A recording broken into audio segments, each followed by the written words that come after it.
Pagué 40,000 pesos de la hipoteca de mis padres. Reparé el techo. Renové toda la casa. Me prometieron que sería mía. Pero encontré el testamento, todo era para mi hermano. No dije nada. Solo me fui y hice algo que los dejó helados. Soy Jaque, tengo 34 años, y hasta hace poco creía que mi familia me veía como algo más que una billetera. Crecí en Ohio con mis padres, William y Linda, y mi hermano menor, Daniel, en una casa modesta. Mi padre era mecánico, mi madre, recepcionista en una clínica dental. No éramos ricos, pero salíamos adelante. Daniel, 2 años menor, era el centro de todo por su asma. Mis padres lo trataban como si fuera de porcelana, citas médicas, inhaladores, mimos constantes. Yo era el que se las arreglaba solo, siempre a la sombra. De chico, resentía a Daniel. Mis padres lo consentían, le compraban juguetes, lo dejaban vaguear mientras yo hacía tareas o ayudaba a mi padre. Si me quejaba, me decían, tu hermano está enfermo, Jaque, sé fuerte. Con el tiempo,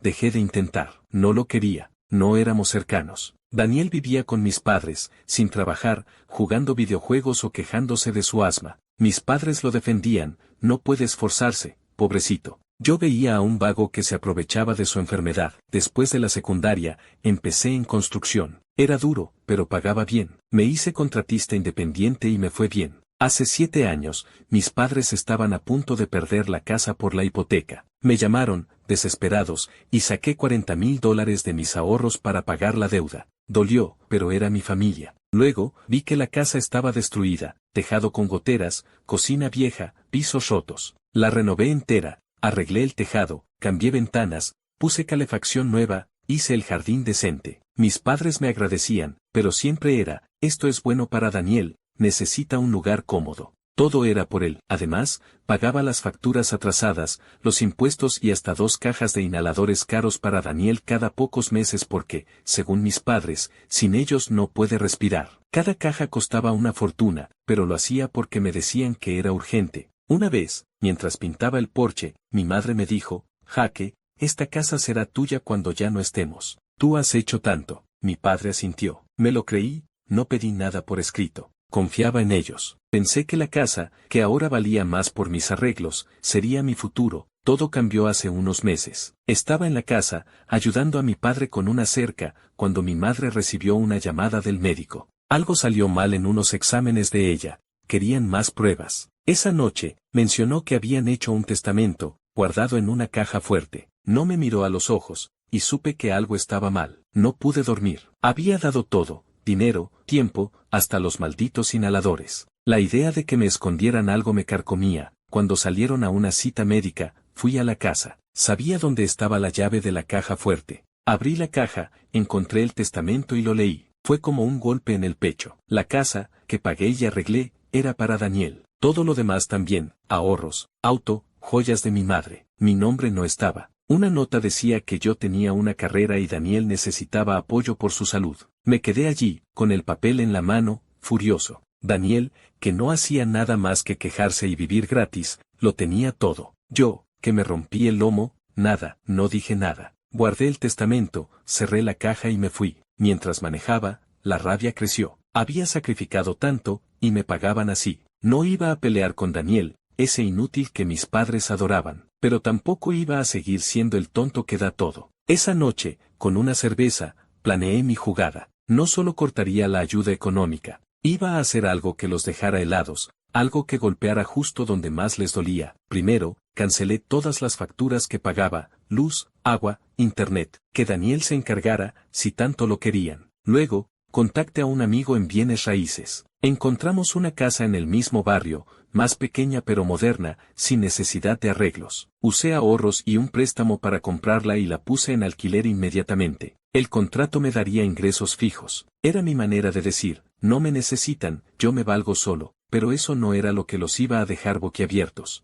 Sabía que Daniel dependía de sus inhaladores, y mis padres vivían aterrorizados por sus crisis de asma. Yo había pagado las últimas 2 cajas, que estaban en el botiquín de la casa. Decidí que eso era mi arma. Una noche, cuando sabía que todos estaban dormidos, entré a la casa con una llave que nunca devolví. Fui al botiquín, tomé las 2 cajas de inhaladores y me las llevé. No las tiré, no soy un monstruo. Las dejé en una clínica gratuita a 1 hora de distancia, con una nota anónima, donación para quien lo necesite. Sabía que Daniel no tenía dinero, y mis padres tampoco, para reemplazarlas rápido. Sin mis pagos, estarían en apuros. Para rematar, hablé con un abogado y junté recibos de todo lo que invertí, los 40,000 de la hipoteca, las renovaciones, las facturas, los inhaladores. Redacte una carta, ya que la casa y todo es de Daniel, él puede mantenerla. Yo termino aquí. Envié la carta con los recibos a mis padres y a Daniel. No pedí nada, solo quería que vieran lo que había hecho por ellos y lo que ya no iba a hacer. Después, corté contacto. Apagué mi teléfono y me fui a un hotel a unas horas por unos días. Cuando volví, tenía mensajes de mi madre llorando, diciendo que Daniel estaba teniendo problemas para respirar y no podían pagar los inhaladores. Mi padre me pedía que hablara. Daniel me insultaba, llamándome cruel. No respondí. La casa que compré ya tenía inquilinos, y el dinero entraba. Por primera vez, sentí que hacía algo para mí. Me instalé en mi apartamento, tratando de mantener la cabeza fría. No voy a mentir, los mensajes de mi madre me removieron algo por dentro. Su voz, rota, diciendo que Daniel estaba sufriendo, se me metía en la cabeza. Pero luego recordaba el testamento, la casa, los años en que me ignoraron por él, y la rabia volvía. Había dado todo, los 40,000 de la hipoteca, las renovaciones, las facturas, hasta los malditos inhaladores. Y ellos decidieron que Daniel, que no hacía nada más que quejarse y vivir gratis, lo merecía todo. No iba a ceder, los primeros días fueron raros. Me mantenía ocupado con trabajo, revisando contratos, visitando la casa que había comprado. Los inquilinos, una pareja joven, eran puntuales con el alquiler, y eso me daba una sensación de control que no había tenido en años. Pero en el fondo, sabía que algo iba a pasar. No podía simplemente desaparecer y esperar que todo se quedara así.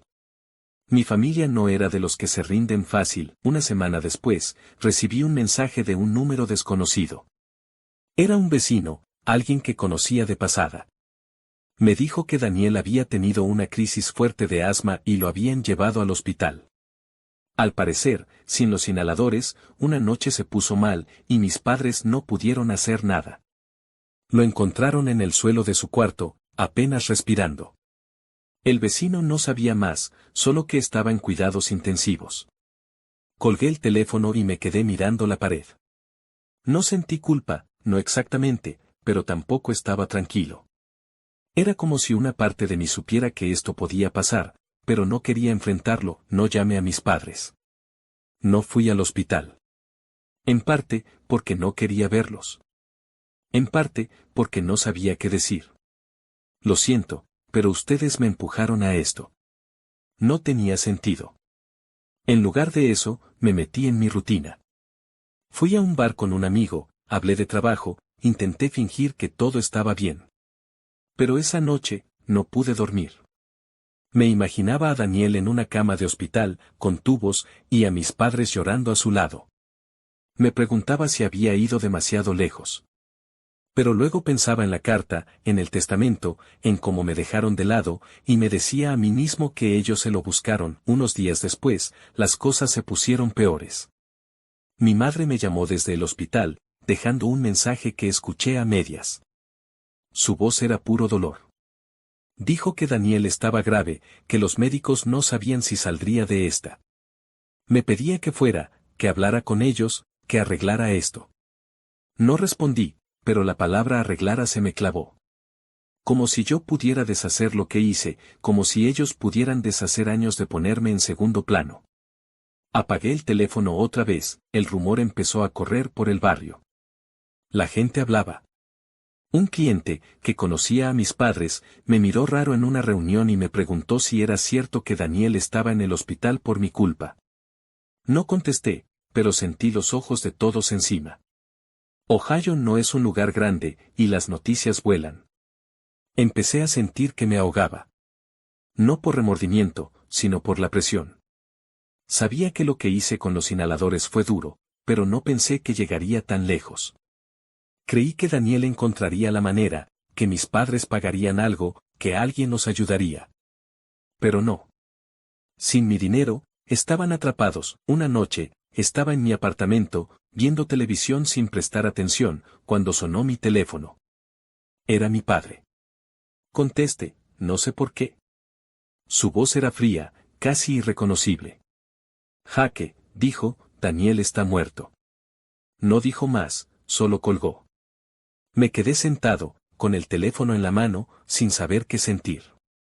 Daniel, mi hermano, el que nunca quise, el que mis padres pusieron por encima de mí, estaba muerto. Y yo, de alguna manera, había apretado el gatillo, no fui al hospital. No llamé. No sabía cómo procesarlo. Una parte de mí quería sentir algo, tristeza, culpa, lo que sea. Pero no podía. Todo lo que veía era el testamento, la casa, los años en que me trataron como un extra. Me dije que no era mi culpa, que ellos me empujaron a esto, que Daniel pudo haber buscado ayuda, que mis padres pudieron haber hecho algo. Pero en el fondo, sabía que lo que hice con los inhaladores lo cambió todo. Los días siguientes fueron un torbellino. No fui al funeral. Supe por un vecino que fue pequeño que mis padres estaban destrozados. La gente en el barrio empezó a mirarme diferente. Algunos me evitaban, otros murmuraban.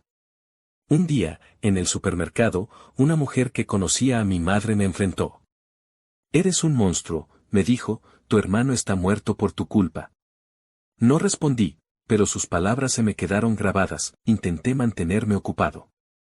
El alquiler de la casa nueva seguía entrando, y eso me daba algo de estabilidad.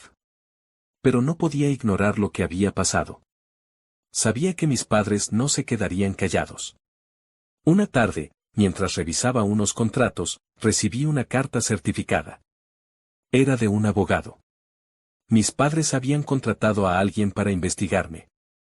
No decía mucho, pero mencionaba negligencia y responsabilidad. No eran idiotas. Habían conectado los puntos, yo había pagado los inhaladores, yo los había quitado, Daniel había muerto. No decían homicidio, pero la palabra flotaba en el aire. Me senté con un amigo que sabía de leyes, y me dijo que era poco probable que pudieran probar algo. No había evidencia directa de que yo tome los inhaladores, y la clínica donde los dejé no tenía registros de quién los donó. Pero la idea de que mis padres, los mismos que me dieron la espalda, ahora quisieran arrastrarme a un juzgado, me ponía enfermo. No era solo por el dinero o la casa. Era personal. Me odiaban por lo que pasó, y yo los odiaba por hacerme llegar a esto. No los contacté. No quería darles la satisfacción de verme rogar o defenderme. En lugar de eso, empecé a prepararme. Contraté a un abogado, alguien discreto pero bueno. Le di todos los recibos, las pruebas de lo que había pagado por la casa, las facturas, los inhaladores. Le conté todo, sin mentir. Me dijo que, si llegaba a juicio, podría argumentar que yo no tenía obligación legal de mantener a Daniel o a mis padres. Pero me advirtió que sería feo. La gente no ve con buenos ojos a alguien que abandona a su familia, mucho menos cuando hay una muerte de por medio. Mientras tanto, el barrio se convirtió en un campo minado. Los rumores crecían. Alguien escribió asesino en la puerta de mi apartamento una noche. Tuve que pintar encima. Un cliente canceló un contrato sin explicación. Sabía que no podía quedarme mucho tiempo así. Pensé en mudarme, tal vez a otro estado, pero no quería huir. No había hecho nada ilegal, o eso me repetía. Lo que hice fue cruel, sí, pero ellos me empujaron. O eso quería creer. Una noche, estaba en mi apartamento, tratando de no pensar en nada, cuando recibí un mensaje de mi madre. Era largo, lleno de dolor y rabia. Me culpaba por todo, por Daniel, por su sufrimiento, por destruir a la familia. Decía que nunca me perdonarían, que iría a la cárcel, que pagaría por lo que hice. Termino diciendo, no eres mi hijo. Eso me golpeó más de lo que esperaba. No respondí, pero no pude dormir. Por primera vez, me pregunté si había ganado algo con todo esto, o si solo había perdido más de lo que quería admitir. La casa que compré seguía siendo mi ancla.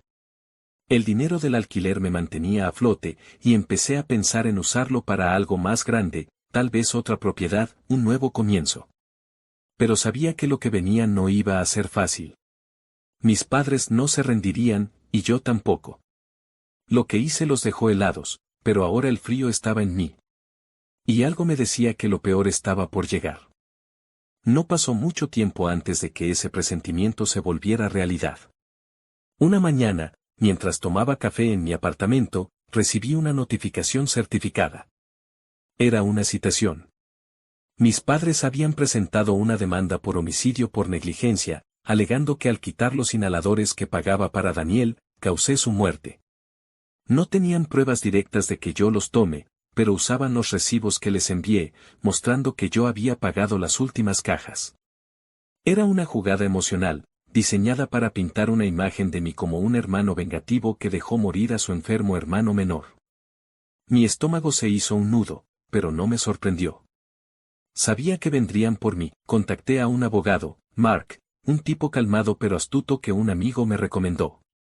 Le conté todo, la hipoteca, las renovaciones, los inhaladores, el testamento, mi decisión de cortar la ayuda y llevarme las cajas. No mentí, no tenía sentido. Mark revisó los documentos y me dijo que el caso era débil. No había evidencia física de que yo tome los inhaladores, y legalmente, no tenía obligación de mantener a Daniel o a mis padres. Pero me advirtió, esto no es solo sobre la ley. Es sobre emociones. Un jurado puede odiarte solo por cómo suena la historia. Asentí, sabía que el barrio ya me había juzgado. Esto sería peor, los meses antes del juicio fueron un infierno. Los rumores se salieron de control. Encontraba notas en mi camioneta que decían asesino o pagarás. Una noche, alguien rayó mi puerta con la palabra monstruo. Perdí un cliente grande que dijo que no quería asociarse con alguien así. Me mudé temporalmente a un motel en las afueras para tener algo de paz, pero no podía escapar de las miradas ni de los susurros.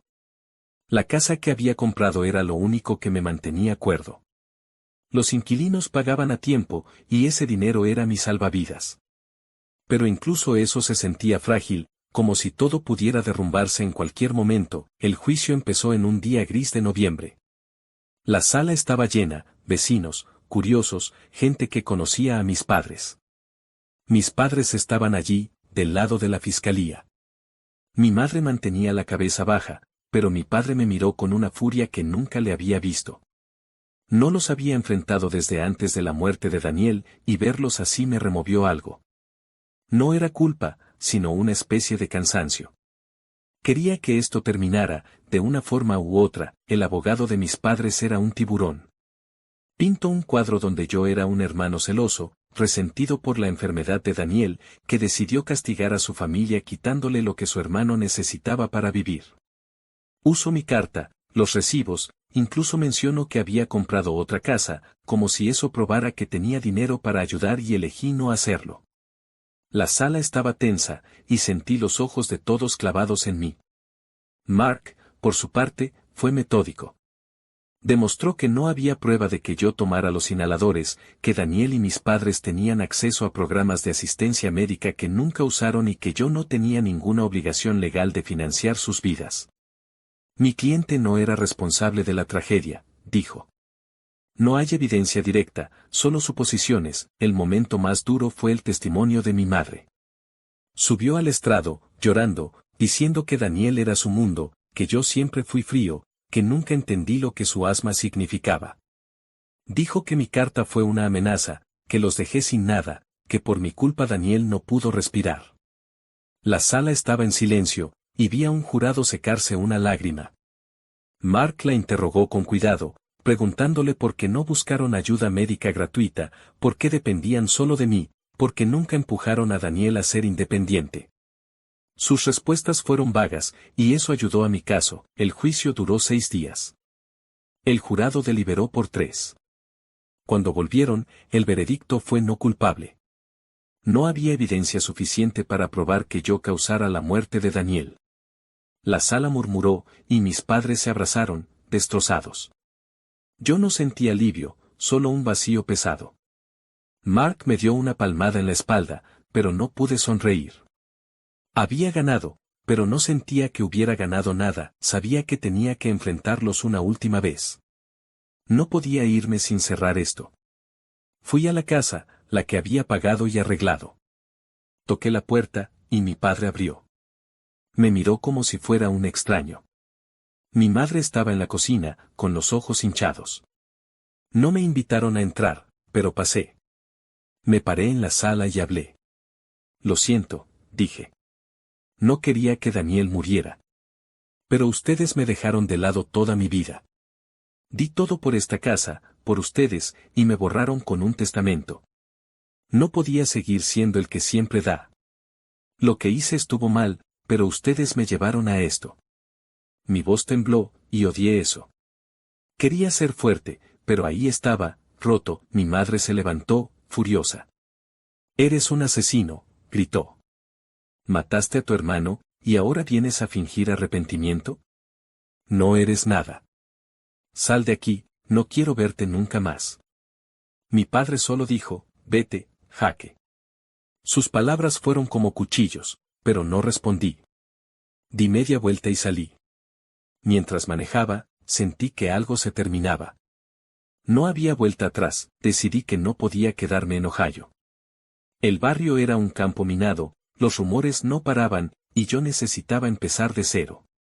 Contacté a un amigo en Oregon que trabajaba en construcción. Me dijo que había trabajo en Portland, que podía reiniciar. No lo pensé 2 veces. Vendí lo que no necesitaba, empaqué mi camioneta y manejé 4 días hasta allá. La casa que había comprado seguía generando alquiler, y eso me dio la libertad de moverme sin preocupaciones. Me instalé en un apartamento pequeño en Portland. Conseguí trabajo rápido, y la ciudad me dio un aire fresco. Nadie sabía de mi pasado, nadie preguntaba. Empecé a ahorrar, pensando en otra propiedad, un nuevo proyecto. Pero las noches eran duras. Me despertaba viendo la cara de Daniel, escuchando los gritos de mi madre. No sentía culpa por defenderme, pero sí arrepentimiento por cómo todo terminó. Si hubiera hablado antes, si hubiera puesto límites, tal vez nada de esto habría pasado. Pero ya no había forma de cambiarlo. Un día, recibí un correo de mi padre. Era corto, frío. Decía que habían vendido la casa y se habían mudado, que no quería saber de mí nunca más. Lo leí, lo borré y seguí adelante. No había nada más que decir. Lo que hice los dejó helados, y me dejó a mí con un peso que llevaré siempre. Pero en Portland, con un nuevo trabajo, un nuevo horizonte, estoy listo para construir algo mío. No sé si alguna vez tendré paz, pero por primera vez, siento que lo estoy intentando.